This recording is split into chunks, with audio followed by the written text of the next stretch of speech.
오늘 제목은 마침내 완성된 하나님 나라라고 되어 있습니다.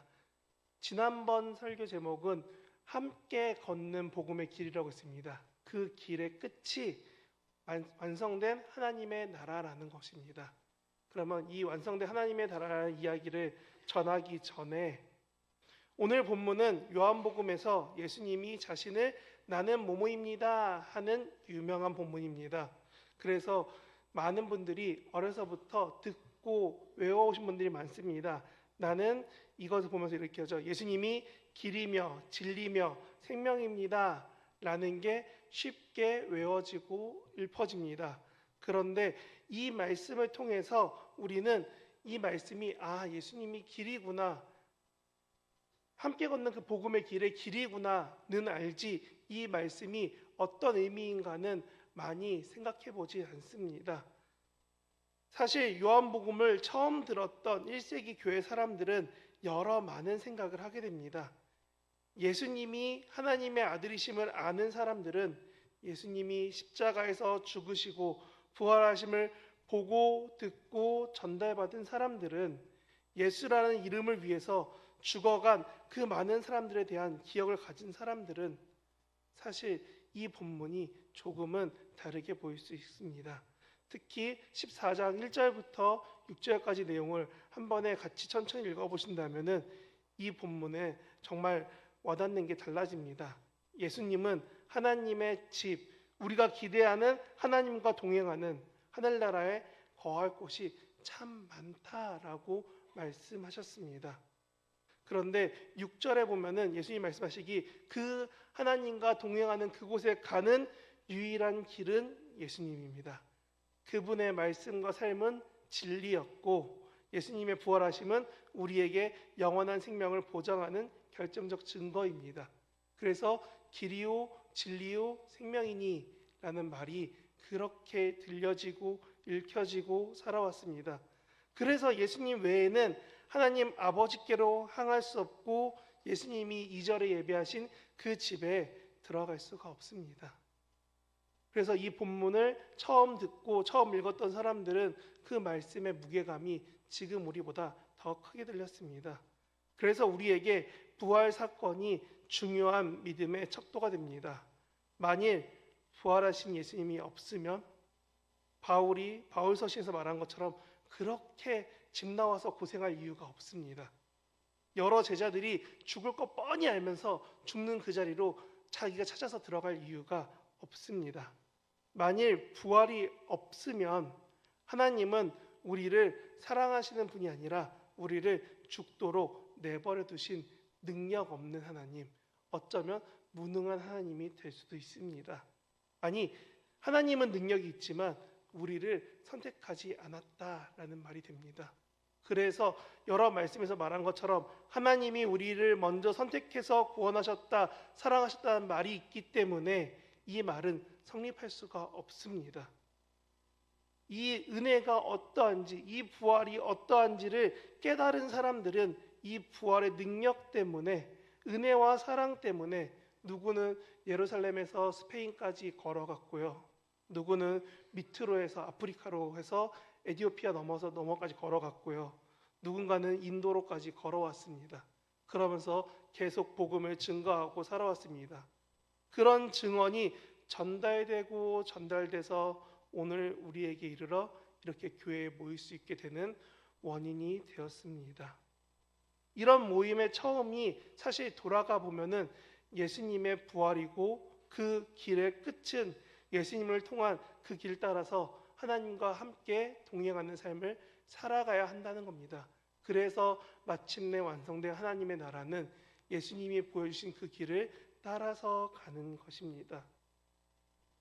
하나님과 동행하는 그것, 우리는 부활을 중요시하며 부활의 때 혹은 그럴 일 없겠지만 부활하기 전에, 우리가 이 육체가 죽어서 부활하기 전에 예수님이 재림하신다면 그때 우리는 하나님 앞에서 어떠할까요? 하나님이 우리의 그 남은 날에 우리의 죄가 어떠한지 확인하지 않고 그냥 눈 감고 넘어가라 하실까요? 우리가 아는 하나님은 우리의 죄의 문제에 대해서 매우 민감하게 말씀하십니다. 그래서 그 마지막 점검의 날에, 하나님의 날, 심판의 날, 그 최후의 날에 우리가 하나님 앞에서 어떻게 해야 되는가? 그래서 우리 열심히 기도합니다. 예수님의 이름으로 내 죄를 해결해 달라고, 내가 사람들 사이에 잘못한 것 있으면 이것을 해결할 수 있게 해달라고, 우리가 회개하고 삶을 바꿔가고 열심히 고민하고 살아가는 가장 큰 이유는 하나님 앞에 우리가 서야 되기 때문입니다. 그 길 끝에 서 계신 하나님이 옛날의 영화 신과 함께처럼 우리가 알고 있는 우리나라 대한민국의 토종신앙처럼 염라대왕이 판단하듯이 하나님이 우리의 시간을 판단할 수 있으십니다. 하나님이 우리의 신앙생활을, 우리의 일거수일투족을, 우리 머릿속의 생각까지도 다 기억하고 알고 판단하십니다. 근데 그 길에서 유일하게 피할 길, 예수 그리스도의 이름을 붙잡고 그 길을, 그 죄를 벗어날 수 있기 때문에 우리는 예수를 믿습니다. 그리고 예수님이 부활하신 것처럼 우리 또한 부활할 것을 기대하고 소망합니다. 요 근래 많이 사람들이 보고 있는 드라마 천국보다 아름다운에 보면은 천국은 이런 것 같습니다 라고 그려놨습니다. 그리고 우리는 그것을 보면서 나름 또 생각하죠. 아, 천국은 구름 위에, 뭔가 하얀 뭉게구름 같은 그 구름 위에 뭔가 새로 세워져 있는 무슨 건물이 아닐까. 그래서 그런지 성경책 요한계시록 21장은 이렇게 말합니다. 요한계시록 21장 새한글 버전으로 한번 보여주시겠어요? 1절부터 4절을 다 같이 천천히 읽어보겠습니다.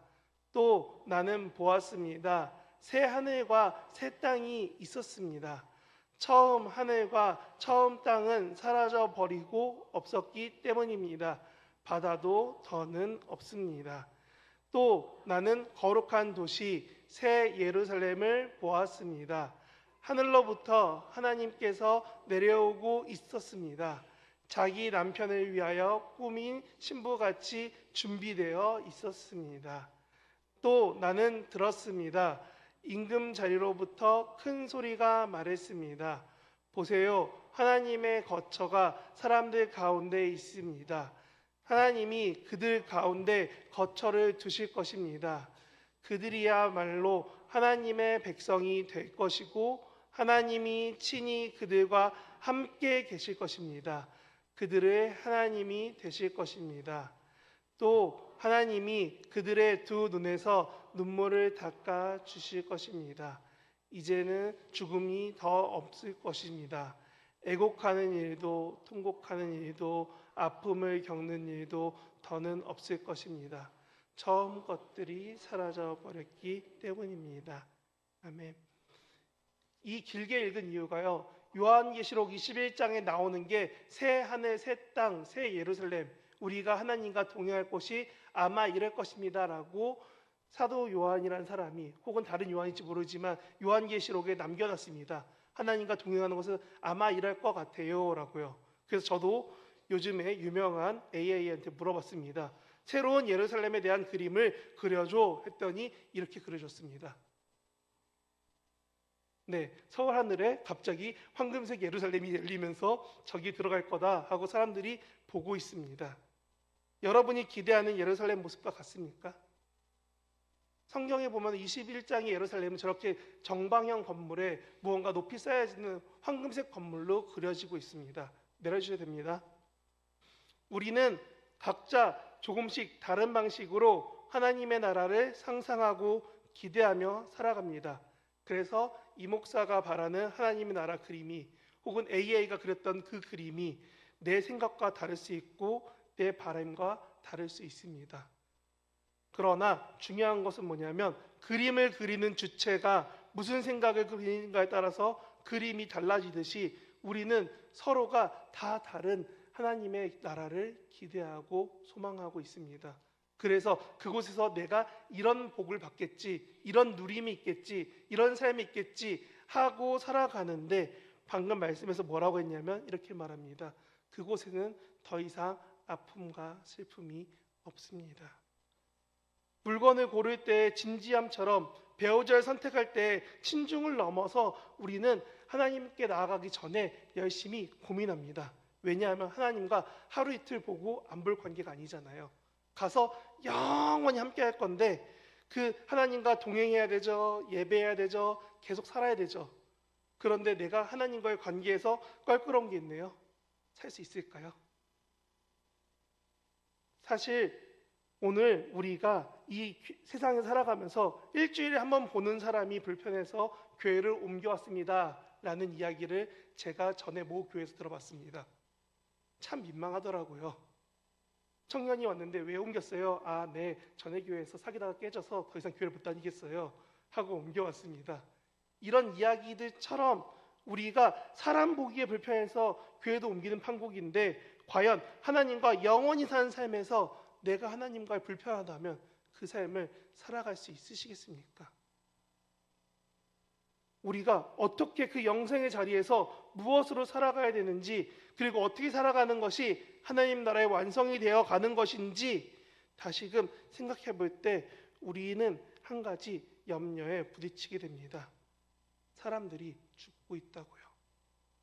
신약성경이 쓰여진 그 시기, 신약성경 전체가 다 쓰여진 그 시기에, 예수님이 돌아가시고 나서 약 100여 년 가까이 시간이 흐른 그 시기에 지금처럼 사람들이 장수할 수 있는 시기가 아니니까 50년, 60년, 70년만 지나가도 그 당시 사람들이 다 없어져 버렸습니다. 예수님을 봤던 그 어린아이마저도 이제는 죽고 없는 상황이 되니까 사람들은 걱정합니다. 왜 예수님이 오시기로 했는데 왜 오시지 않을까? 영원히 살기를 바란 것도 아니고 지금 내 삶에 핍박과 어려움이 있어서 너무나 힘든데, 오늘 본문 말씀처럼, 아니 지금 아까 읽었던 요한계시록처럼 하나님이 좋은 몸과 좋은 세상과 좋은 것이 있다고 말하는데 지금 내 삶이 너무 힘듭니다. 내 주변 사람은 죽었습니다. 예수님은 오시지 않는 것 같습니다 라고 말하는 그 압제 속에서 초기 교회들이 너무나 힘들고 어려워서 정치적으로 희생양으로 죽기도 하고, 유흥의 가십거리로 불타 죽고, 사자한테 먹여 죽고, 전혀 싸울 줄 모르는데 검투사 앞에서 싸우다 죽고, 여러 가지 죽어가는 그때에 성도들이 그 슬픔 때문에 카타콤에 들어갔습니다. 그게 계속되지 않더라도 한 번씩 다가오는 그 어려움, 힘든 때문에 그들은 신앙을 지키기 어려웠습니다. 당시 옛날 그 사회는 그리스도를 믿겠다고 결정하는 그 순간에 가족에게서 버려집니다. 옛날 우리 표현대로 하면 호적에서 파이듯이 가져가고 바로 남이 됩니다. 사회 공동체에서는 바로 단절이 됩니다. 같이 거래하던 거래처가 더 이상 나랑 거래하지 않습니다. 내가 물건을 살 수 있는 곳이 더 이상 나에게 물건을 주지 않습니다. 생필품도 살 수 없습니다. 그런데 그들이 그 상황에서도 예수님을 선택합니다. 오늘 우리에게는 조금 비슷해지는 게 있죠. 유심히 지금 해킹당하니까 갑자기 사람들이 불편해졌습니다. 핸드폰으로 하던 은행 업무가 막히고 은행에 찾아가야 되고, 이런 거 저런 거 안 되니까 젊은 사람들이 불편해졌다고 입에 이만큼 나와서 아우성거리고 있습니다. 하지만 20년 전에는 그 일이 당연했습니다. 그리고 예수님 시기에는 그렇게 복음 때문에 그 삶을, 편리함을 포기했던 것이 당연한 삶이었습니다. 만일 오늘 지금 살아가는 우리에게 스마트폰 없이, 차 없이, 여러 가지 편의적 도움 없이 살아가라고 지금 요청한다면 여기 계신 분 중에 절반 이상은 뒤돌아 나가시면서 저한테 바로 욕하실 수 있습니다. 목사님이 왜 저래? 이상해졌어? 하고요. 왜 이런 말씀 드리느냐? 세상에서 복음 없이 살아내기는 어렵지만 지금 젊은 아이들한테 스마트폰 없이 사는 일주일은 안 되는 말이지만 하나님 없이 일주일은 가능합니다. 죽음이 코앞에 나온 사람들에게 십자가는 정말 교회가 많이 있습니다. 핸드폰 열어서 유튜브만 가면은 많은 설교와 예배가 잔뜩 있습니다. 그런데 우리는 그 속에서 하나님과 함께 살아가는 삶을 선택하는 것보다는 나의 만족과 유익으로 이런 거 저런 거 선택해 갑니다. 예전에 예능인 인간의 도전이라는 데서 이런 실험을 했습니다. 사람을 불러다 놓고 카메라가 일주일 동안 쫓아다니면서 밀가루 없이 일주일 살아보세요, 설탕 없이 일주일 살아보세요 시켰습니다. 그거 시도했던 사람들 다 실패했습니다. 과자를 뒤집어 보니 밀가루가 있어요. 고추장을 뒤집어 보니 밀가루가 있어요. 이래서 못 먹었어요. 이런저런 이야기 나오면서 그 삶이 밀가루 없는, 설탕 없는 일주일이 어렵다고 말했습니다. 그런데 학생들은 스마트폰 없는 일주일, 아니 스마트폰 없는 하루가 너무 힘든 삶을 삽니다. 그리고 그 삶이 지금 학생들뿐만이 아니라 젊은 세대에도 밖에 있는 많은 사람들에게도 동일합니다. 어쩜 우리에게도 동일합니다. 코로나 이후 복음은 없어도 하나님 생각 없이 한 주 살아갈 수 있지만 내 손에 스마트폰 3시간 없는 거는 불안합니다. 내 손에 방전된 핸드폰 때문에 내가 초조해합니다. 초기에 이 성경책은 이렇게 한 권의 책이 아니었습니다. 두루마리로 된 편지를 누군가 읽어주고 그 이야기를 듣던 게 교회의 이야기였습니다. 근데 그들이 갈망하던 그것, 그들이 두려워하던 그것 무엇이냐면 죽음이었습니다. 하나님을 믿었는데 지금 내 옆 사람이 죽었어요. 데살로니가 전서 4장에는 이렇게 말합니다. 그 죽음 때문에 두려워하고 있는 교회를 향해서 말씀은 이렇게 말하고 있습니다. 데살로니가 전서 4장 13절 14절입니다. 형제자매 여러분, 우리는 여러분이 잠든 사람의 문제를 모르고 지내는 것을 원하지 않습니다. 여러분은 소망을 가지지 못한 사람들과 같이 슬퍼하지 않아야 할 것입니다. 우리는 예수께서 죽으셨다가 살아나신 것을 믿습니다. 이와 같이 하나님께서 예수 안에서 잠든 사람들도 예수와 함께 데려오실 것입니다.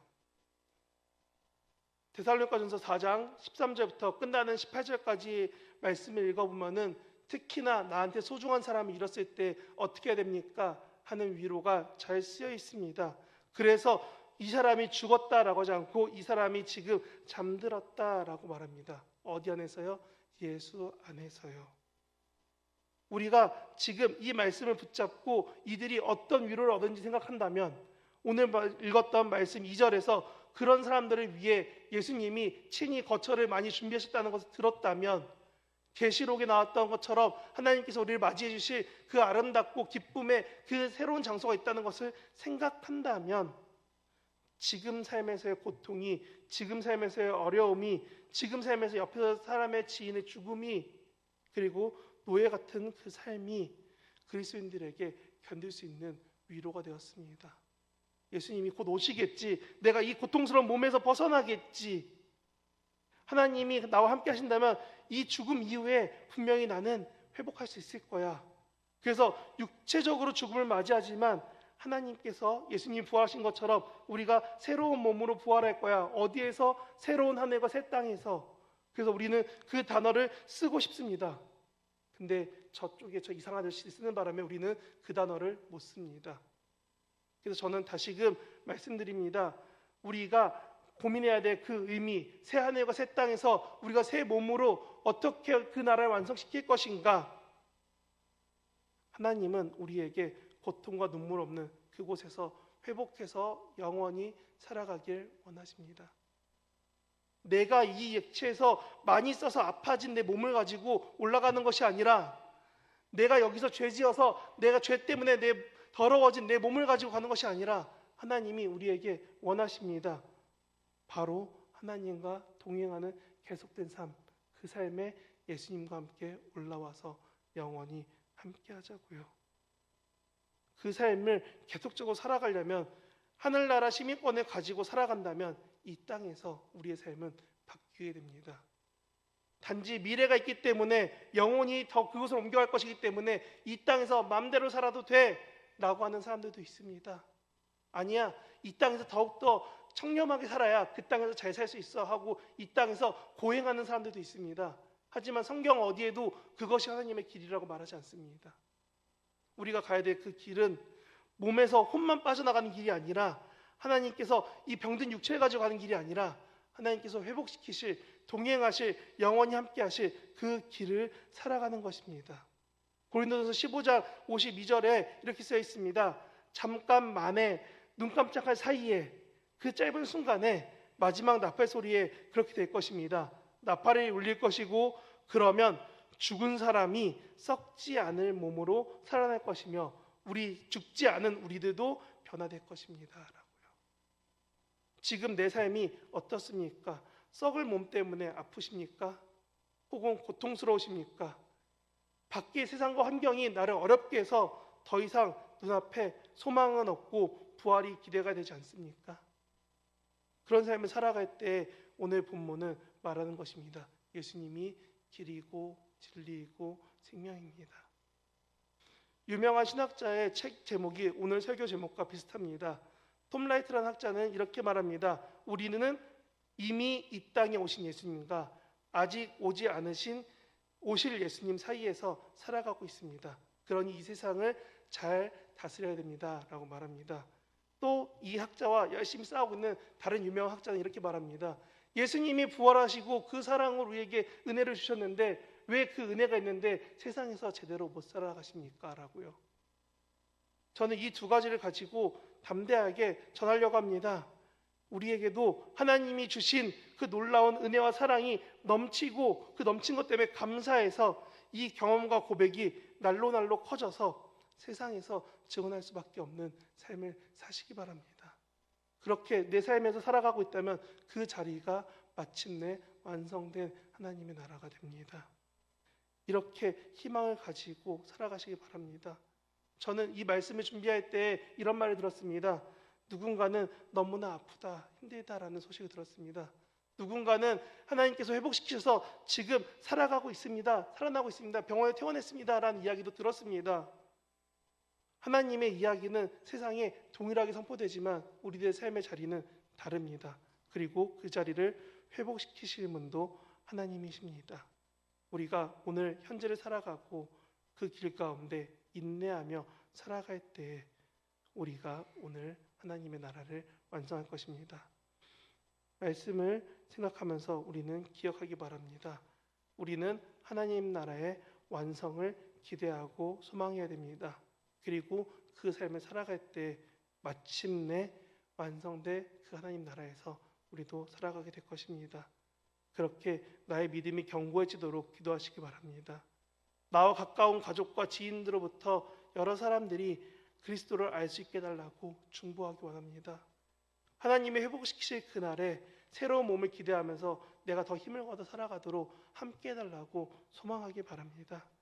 그렇게 하나님 바라보며 마침내 완성될 그 나라에서 이 땅에서도 하늘에서도 이루어질 그 소망이 저와 여러분에게 진실한 믿음이 되시길 진심으로 소원합니다.